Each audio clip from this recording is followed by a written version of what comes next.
నమస్తే, welcome to Mic TV morning show. Telugu దినపత్రికల్లో వచ్చిన ప్రధానమైన వార్తలు ఏమిటో చూద్దాం. ఆంధ్రజ్యోతిలో ప్రధానమైన వార్తగా ఐటీఐలో ఉపాధి గ్యారంటీ, టీసీఎస్ సాయంతో నైపుణ్య శిక్షణ కేంద్రాలు అని దావోస్ పర్యటనకు సంబంధించిన అంశాలతో కూడిన ఓ స్టోరీని ఆంధ్రజ్యోతి పత్రిక ప్రధానమైన వార్తగా తీసుకున్నది. వీటితో పాటుగా 10 ఏళ్లలో ఏం జరిగింది, R&B పనులపై తవ్వకాలు, గత ప్రభుత్వ హయాంలో చేపట్టిన నిర్మాణాలపై మంత్రి కోమటిరెడ్డి నజరని ఒక స్టోరీని ఇచ్చింది ఆంధ్రజ్యోతి. ఇక ప్రభుత్వ ప్రధాన సలహాదారుగా వేం నరేందర్ రెడ్డి అని క్వశ్చన్ మార్క్తో ఒక వార్త ఉంది. దీంతో పాటుగా మండపకు ప్రణాళిక సంఘం అనే అంశాన్ని కూడా ఇందులో పేర్కొన్నది. రేవంత్ రెడ్డి టీం ఎట్లా ఉండబోతుంది దానికి ఇండికేషన్గా వచ్చిన స్టోరీ ఆంధ్రజ్యోతిలో టాప్లో ఉన్నది. ఇక వీటితో పాటుగా యాంటీబయాటిక్స్ రాస్తే కారణం చెప్పాల్సిందే, ఎందుకు అవసరమో ప్రిస్క్రిప్షన్పై రాయాలి, వైద్యులకు కేంద్ర ప్రభుత్వ ఆదేశం, మెడికల్ ఫార్మా సంఘాలకు DGHS లేఖ, యాంటీబయాటిక్ల విచ్చలవిడి వాడకంతో ఔషధాలకు లొంగని రోగకారక క్రిములు లక్షల సంఖ్యలో రోగుల కన్నుమూత, మానవాళికి ముప్పుగా AMR సమస్య, ప్రిస్క్రిప్షన్ లేనిదే మెడికల్ షాపులు యాంటీబయాటిక్లను అమ్మొద్దని 1న DGHS అత్యవసర విజ్ఞప్తి అనే దీనికి సంబంధించిన ఒక వార్తను ఆంధ్రజ్యోతి హైలైట్ చేసింది. ఇక రేవంత్ ఆదాని అలై బలై అనే వార్త, కేటీఆర్ చేసిన వ్యాఖ్యలకు సంబంధించిన వార్త కూడా మొదటి పేజీలో తీసుకున్నారు. నియోజకవర్గాల బాధ్యతలు ఎమ్మెల్సీలకు, గ్రామస్థాయి నుంచి BRS పునర్వ్యవస్థీకరణ, కేటీఆర్ చేసిన ప్రతిపాదించిన అంశానికి సంబంధించిన వార్త ఉన్నది. మళ్ళీ TRSగా మార్చండి, ఓ మహిళా నేత సూచన, ఆలోచిద్దామన్న కేటీఆర్, దీనికి సంబంధించిన ఒక వార్త కూడా ఉన్నది. ఇక 16 ఏళ్లలోపు విద్యార్థులను చేర్చుకోవద్దు, తప్పుదోవ పట్టించే ప్రకటనలు వద్దు అని కోచింగ్ సెంటర్లకు కేంద్ర ప్రభుత్వం విద్యాశాఖ ఇచ్చిన మార్గదర్శకాలకు సంబంధించిన ఒక వార్త ఉన్నది. వీటితో పాటుగా గుజరాత్లో బోటు బోల్తా 16 మంది మృతి అనే వార్త ఉన్నది. ఇరాన్పై పాక్ ప్రతీకారం, సిస్తాన్ బలూచిస్తాన్ ప్రావిన్స్పై వైమానిక దాడి అనే వార్త కూడా ఆంధ్రజ్యోతి మొదటి పేజీలో ఇచ్చింది. ఇక BRS ఎమ్మెల్యే ప్రకాష్ గౌడ్తో పొన్నం భేటీ అనే వార్త ఉన్నది. దూరంగానే అన్నతో కలివిడిగా ఉండలేని షర్మిల అనే వార్త ఉన్నది.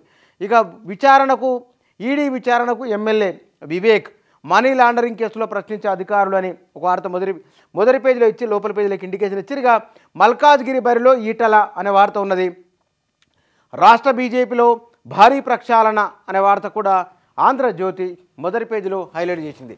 ఇక ఈనాడు దినపత్రికలో మొదటి పేజీలో యాదాద్రిపై విజిలెన్స్, కీలక పత్రాల స్వాధీనం, నిర్వాసితులకు పరిహారం చెల్లింపుపై త్వరలో విచారణ అనే వార్తను ఈనాడు పత్రిక మొదటి పేజీలో హైలైట్ చేసింది.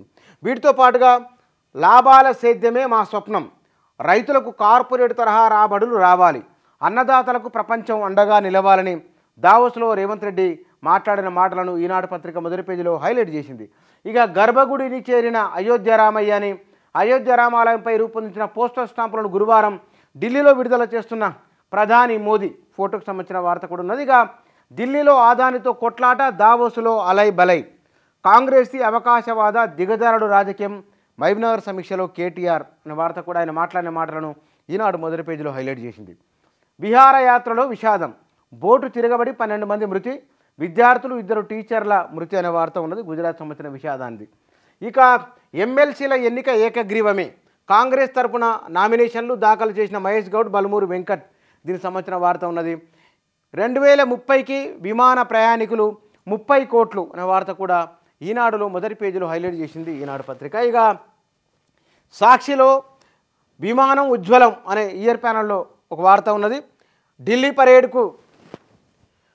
పరేడ్కు సామాన్యులు అనే వార్త, వారిని చేర్చుకోవద్దు అని కోచింగ్ సెంటర్లకు సంబంధించిన వార్త, పాక్ ప్రతీకార దాడికి సంబంధించిన వార్త, అత్యంత అవినీతిమయమని అస్సాం ప్రభుత్వంపై రాహుల్ గాంధీ చేసిన వ్యాఖ్య, 5-6 వార్తలను మొదటి పేజీలో ఇచ్చి లోపల పేజీలోకి ఇండికేషన్ ఇచ్చింది సాక్షి పత్రిక.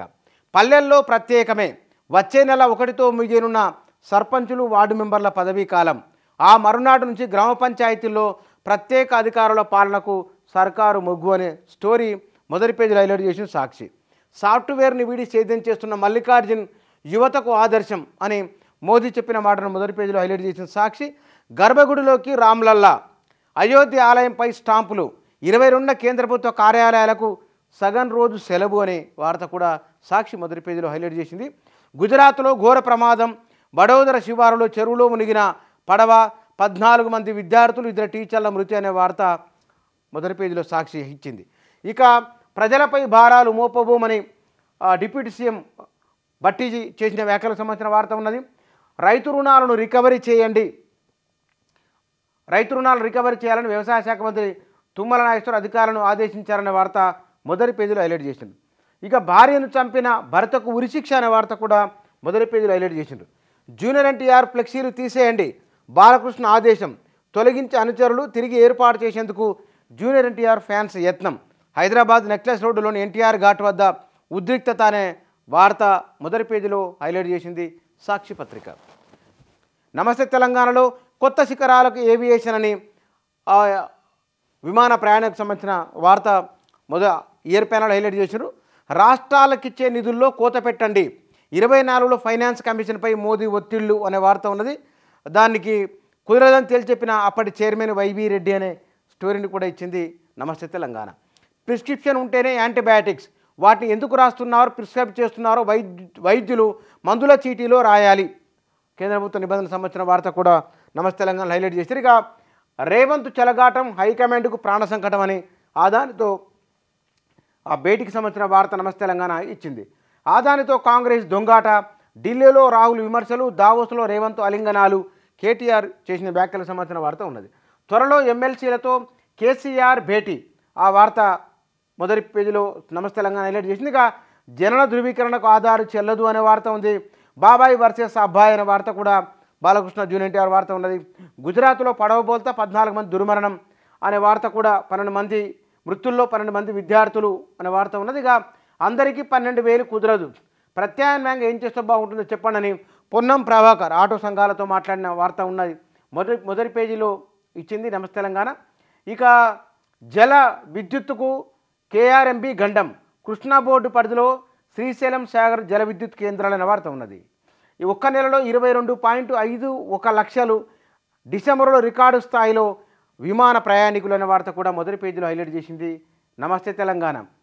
ఇరాన్పై పాక్ ప్రతీకార దాడి, బెలూచ్ ఇరాన్ దాడులకు ప్రతిగా సియోస్తాన్లోని ఉగ్రస్థావరాలపై బాంబులు, 4 పిల్లలు సహా 9 మంది మృతి, పశ్చిమాసియాలో పతాక స్థాయికి ఉద్రిక్తత అనే వార్త కూడా ఉన్నది. ఇవి తెలుగు దినపత్రికలు ప్రాధాన్యత ఇచ్చిన వార్తాంశాలు ఇవి.